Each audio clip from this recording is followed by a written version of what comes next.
A building that represents and shows off history in the region needs an update. Darren Bob shows us the work at the Fort Smith Museum of History building, one of the oldest buildings in the state. The museum was opened in 1910, and over the years it has been worked on to make it what it is today. But it's been several years since a project this big has taken place. It's a 3-year, $5 million effort that started last fall when every window from the second floor was replaced. On the first floor, those big shop windows, kind of what we refer to them as, those have all, the woodwork around those has been restored, repaired, and repainted. And then the other 60 plus windows that are on the second, third, and fourth floor have all been replaced to historic standards. Executive Director Caroline Spear says one of the most visible repairs is to what's called the cornice of the building. We have the cornice, the crown of the building. And it's the thing that you see from a distance. The cornice has been scraped, repaired, repainted, looks beautiful. The HVAC has also had a major upgrade, and she says repairing some of the outside brickwork and replacing the roof are the next big projects in line. And once all that's finished, work will begin on the inside, starting with the second floor. This room right now that we're in is a community room. So this is the room that we use for our events or rentals or different things like that. It's a space the community can use. But we want to open this up for display. We can almost double the space on the second floor. Then Spears says the community room would move to an eventually revamped basement. Finishing out the basement, or at least a part of it, will give us a community space, a conference room, and a classroom for children. Spear says the first floor will also have some minor work done, and she says after it's all finished, I hope that people see, one, because our primary job here, aside from caring for the building, is to collect the city story and tell the city's history, and the region's history, really. Being able to, with the expansion of the exhibit space, being able to tell more of that story, being able to utilize more of the artifacts, because we're a very artifact-heavy museum. We will be able to better serve the public. We'll have more space. We'll have more ability to do programming on more exhibitions and more parts and pieces of history. Hello again, and thanks for sticking around on this Tuesday afternoon. Starting out with a quick look at satellite and radar across a good chunk of the central into eastern United States. Right now, we're wedged between two areas of low pressure. Lower pressure over closer to the east coast with that coastal boundary that came through over the weekend as a cold front. As we look off to our north and west, we've got another cold front over in the plains. That'll be, well, we'll take this to our anchors right quick and we'll come right back. All right, Simone, we'll check in with you in just a few minutes. It's been more than 2 years since a gunman opened fire at a grocery store in Fordyce, killing 4. Yeah, the shooting had more casualties than any other mass shooting event in the United States that year. Community members have found several ways to remember the lives lost. Most recently, a permanent memorial was unveiled outside the Mad Butcher grocery store where the shooting took place. Richard Ledbetter at the Dallas County Museum says he noticed the symbolism right away. It's a big heart, and it's got the names of the 4 victims that perished, but there's nothing on the heart. And it's kind of, to me, it's like it's an empty heart. You know, kind of, we're missing those 4. And we'll always remember them. The memorial takes the place of 4 crosses you can see there on your screen, each with a victim's name that stood outside the store after the shooting. Ledbetter now displays those crosses signed by family and friends in the Dallas County Museum. Well, celebrating 25 years of remembrance, coming up how Arkansas is remembering 9/11 for this anniversary.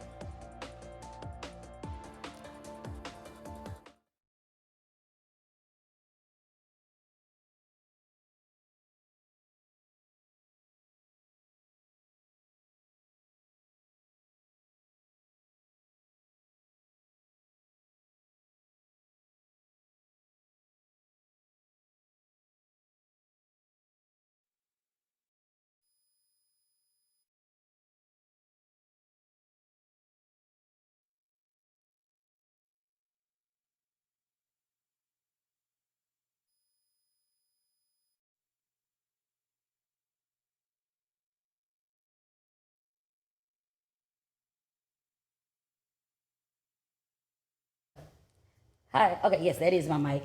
Can we see the shot and then may you count for me to 10? 10, sure. Ready? Yep. 1, 2, 3, 4, 5, 6, 7, 8, 9. Perfect. This is Mr. Louis. This is Mr. Roy. Mr. Roy, can you count for me? 1, 2, 3, 4, 5, 6, 7, 8, 9, Perfect. 10. You also sound great. All right. So, radio voice.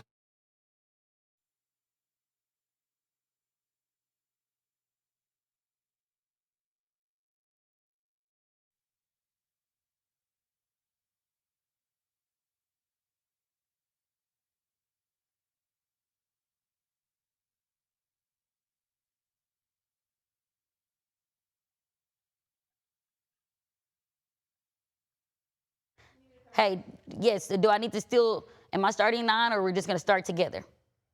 Okay, hurry, there we go, that's all I needed, thank you. All right, we're about,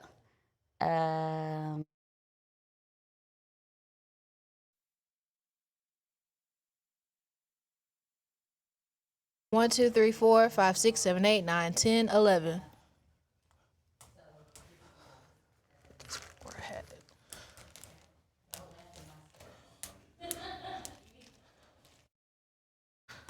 Good? Yes.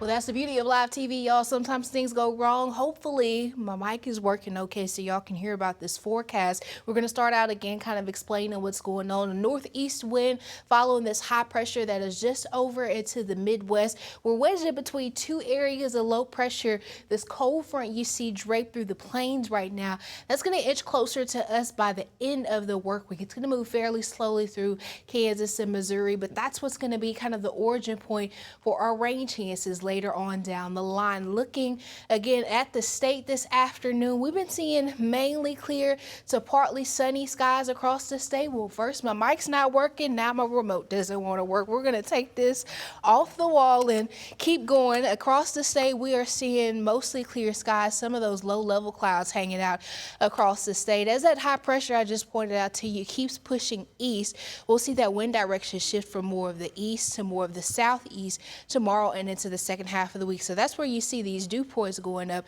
We're getting back into that very tropical kind of awful range in those 70s as early as Thursday, peaking around Friday. That's also around the time we'll see our temperatures peaking as well. So getting back into the upper 90s tomorrow and Thursday. That front that I mentioned to you that approaches us could bring a slight cool down Friday, but I doubt it brings enough improvement because we'll see more of those middle and upper 90s through the rest of your weekend and into the top of next week. Of course, when you pair the temperatures and the dew point, we're going to see those feels like temperatures getting into that intense, teetering between that intense and dangerous range through the next several days. So rain chances again is what we're really looking for, especially while you factor in how dry it's been. We'll see rain chances peaking around that Friday mark again as that cold front gets a little bit closer. Here's what that looks like playing that out. We'll start at Thursday morning to show you what things are looking like based off of our long range model. Throughout the day on Thursday, go ahead, Brooke. Throughout the day on Thursday, we'll see the opportunity for those isolated showers in the afternoon following that daytime heating. Overnight and into Friday, we'll see this round kind of fizzle out, but Friday afternoon into evening, we'll see more of those showers and potentially even some thunderstorms work their way into the state as that frontal boundary closes in. Not everybody is going to get rain, and it doesn't look like it's going to bring a whole lot of rain even into the weekend. If we could take this forward, we'll see those rain chances, rain coverage really favored in northern Arkansas and closer to the Missouri border. Central Arkansas, these greens really indicating a couple tenths of an inch, trace amounts of rain. So not a lot to really rid us of drought conditions or wildfire danger. Our wildfire risk is increasing across some of the southern half of the state. Now a good chunk of the state up to that moderate risk, meaning that you could see accidental fires even starting at this point. So you definitely want to make sure you're paying special attention, especially if you're under burn bans. We've got more more burn bans that have been coming down. We now got 7 states under burn bans, and it's likely that as we continue to go without any measurable rainfall, this situation will get worse. For tonight, we'll still have a pretty decent night. Again, those winds coming from the east, mostly clear skies, dipping into the upper 60s and low 70s. We're starting to really feel the heat and humidity tomorrow and into Thursday. Ahead of that cold front trying to make an approach, that'll help keep us in the middle 90s on Friday with the extra clouds and rain coverage. But even as that sun starts to break free, we'll see more of those upper 90s through the weekend and top of next week. All right, Simone, thank you. Well, 25 years after the September 11th attacks, communities across the country continue to honor the nearly 3,000 lives lost, including the 343 firefighters. Here in the city of Little Rock, that remembrance takes the form of the annual 9/11 Memorial Stair Climb. Joining us right now this afternoon, our Little Rock 9/11 Memorial Stair Climb Director, Captain Boyd Wirt, and Stair Climb Participant Battalion Chief Louis Chimino. Thank you both for being here today. For those maybe hearing about the 9/11 Memorial Stair Climb for the very first time, what is it about, and why is this such an important tradition? Well, the stair climb is a memorial ceremony that we allow to remember those who lost their lives at 9/11.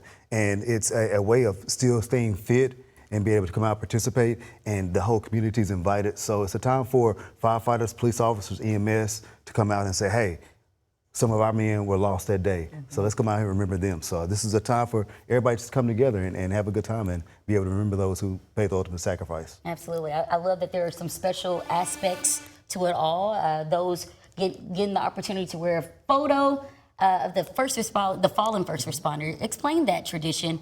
And also, you've participated once before. I've participated every year we've had it here. Yes. We have a card like that he's carrying with a fallen firefighter picture on it in their rank, and we'll wear those so we can remember them as we're climbing. And it gives us that little extra boost when we start feeling our feet and getting in our own mind to say we can't do it, look down and say, well, they did it, we can do it too. Right. Yeah, that's good. Talk about the emotion. Oh, the emotion's off. It's off the rails. When we're doing this, I tell everybody we're doing it to not only memorialize them, but to keep the promise of never forgetting what the sacrifice that they gave. So as you're doing that, they gave the ultimate sacrifice on that tragic day 25 years ago, and it's given us a chance to memorialize them, to pay them a little bit of tribute and honor as we climb. We also are raising funds. Yes. So it's a kind of duality in a sense. Where does the funds go and how do we make a difference? The Arkansas Firefighter Cancer Relief Trust Network. So any firefighter that has experienced cancer, is diagnosed with cancer, and they cannot work anymore, this fund is set aside for them to help out with some of the medical bills and some of their expenses they might have that can't since they're not working. And so, and also it gives us opportunity to raise money. And as you see in these pictures right here, these are families who have said, hey, my loved one wants to be remembered, so my family is going to sponsor this floor. Because it got 110 floors, so we have 110 opportunities for you to say, hey, I want to be able to sponsor a floor and give to a good cause. Absolutely. Do I have to be a firefighter or a police officer, first responder to participate? I'm going to say no. It's a community event. We have a lot of different things we do. A lot of firefighters wear their gear, as you see here. We do have CrossFit gyms that come out and they wear weighted vests. We also have the opportunity for folks that are 5 to 105 there's a walking course, so they can walk about 2 miles as the climb's going on in the stadium. Yeah. Before we go, how can I learn more information? www.littlerockstairclimb.com. So like you said, we got climbers, we got walkers. Those who can't participate that day, we have a virtual climber that you can do. Those who can't walk, climb, you can come out and volunteer. Always need volunteers to come out. So give out water to those first responders who are climbing and those who are at different gyms that are coming out there. Come out there and just enjoy some of the fellowship that we have, because firefighting, first responders, it's almost like a big family. So we're all together, we're all there to remember one thing. Absolutely. 9/11 this year is on a Friday, so this event will be on Saturday, September 12th. 12th. Jack Stevens Center, yes. Okay. Thank you guys both. Thank you. And keep up the good work. We appreciate it. Thank you. Awesome. All right. Well, coming up after the break, with most schools being out during the summer, drivers are now having to pay more attention to the roads with kids going back. That's next.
We talked about Hot Springs starting school today. With back to school season in full swing, law enforcement is reminding drivers to slow down and stay alert in school zones. Yeah, officers say this time of year can be especially unpredictable as more children are walking and crossing streets. They're urging drivers to stay off of your cell phone, follow posted speed limits, and watch for pedestrians. They say pedestrian crashes can happen in an instant, both in and out of school zones. Takes a split second for something to go tragically wrong. We communicate with people all day, every day. That text message can wait. That notification can wait. You really should be just focused on the primary task at hand, and that's operating your vehicle. Good reminders there. Some departments are able to increase their officer presence around school hours, so watch your speed, make sure you're not distracted by your phone, and remember, don't pass school buses with their red lights flashing. Well, college students are also getting ready for the new year with the start of fall semester coming up. Some students might be dealing with some loneliness and the pressure of starting a new chapter. Jada Daniels spoke with staff and students at the state's biggest university who say the right support can make all the difference. For many first-year college students, entering college means leaving behind family, friends, and everything that feels familiar. And while that transition is exciting, it can also be overwhelming.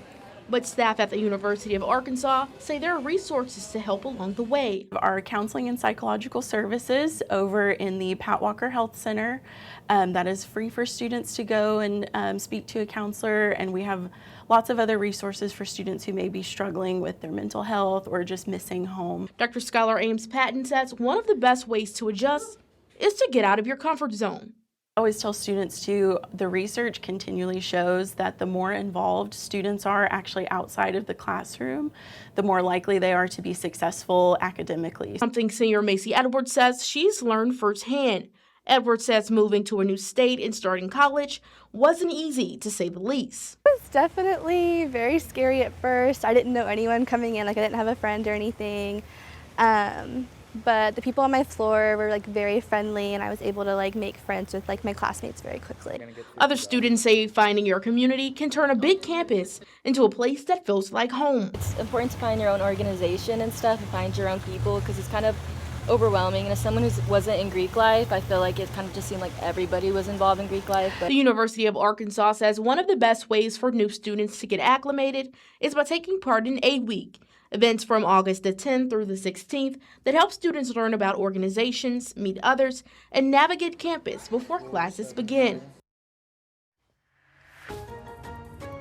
Before we send you off to break, here's a quick traffic update. If you're headed westbound on I-30, coming off the 430 interchange, expect some delays in this area. That westbound lane is a little congested. Again, this is right west of that 430 interchange. We're seeing some congestion. Also seeing some congestion on 630 as you approach that 30 interchange as well. No incidents or accidents to report, but if anything changes, we'll have more updates.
Well, thanks for sticking with us on the second half hour of THV 11 News at 4. I'm Brooke Buckner here with Journey Taylor. Yes, on this lovely Tuesday, we have Simone Thomas in with us at this 4:31 time clock. I don't know what I was trying to say there.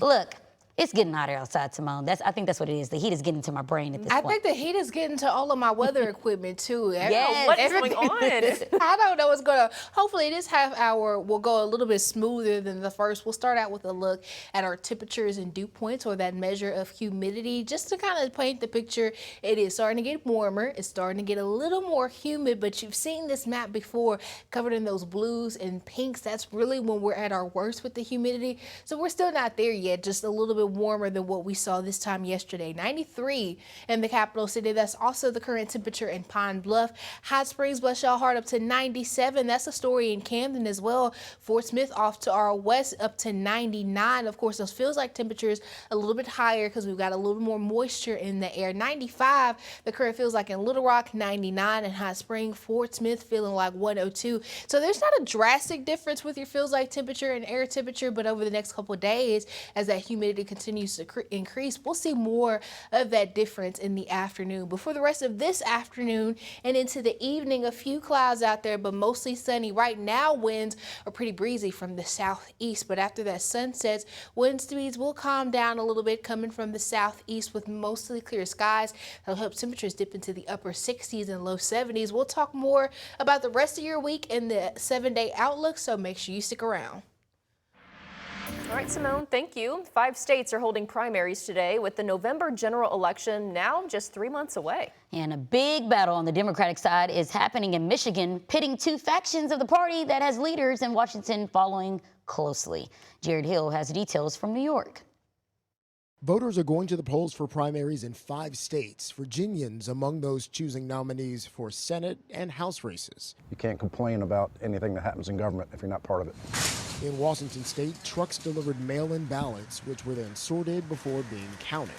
In Michigan, the Democratic primary for Senate has become a bellwether for the party. Former public health official Abdul El Sayed has the backing of the progressive wing. I'm looking for a change. We're looking for a change in the community. We need someone that works for us. While Congresswoman Haley Stevens has the support of party leaders in Washington. You know, I voted for Stevens because she's a good Democrat. Both say they can beat Republican Mike Rogers in November and help Democrats try to retake control of Congress. If El Sayed wins this race, it sends a pretty clear message to Democrats in Washington that members of the party are looking for a more aggressive and confrontational approach toward the Trump administration. This is about winning this seat. The race is one of the most expensive primaries in history, much of it coming in support of Stevens from the pro-Israel group AIPAC. I want a two-state solution. I want long-term peace. I just don't think we should be in the business of buying other countries' tanks. University of Michigan political scientist Jonathan Hansen says El Sayed has weathered the attacks. I do think people are tired of it. The outside money does not seem to have had the kind of impact that one would expect. More than 1.3 million Michiganders already cast their ballots ahead of Tuesday. Jared Hill, CBS News.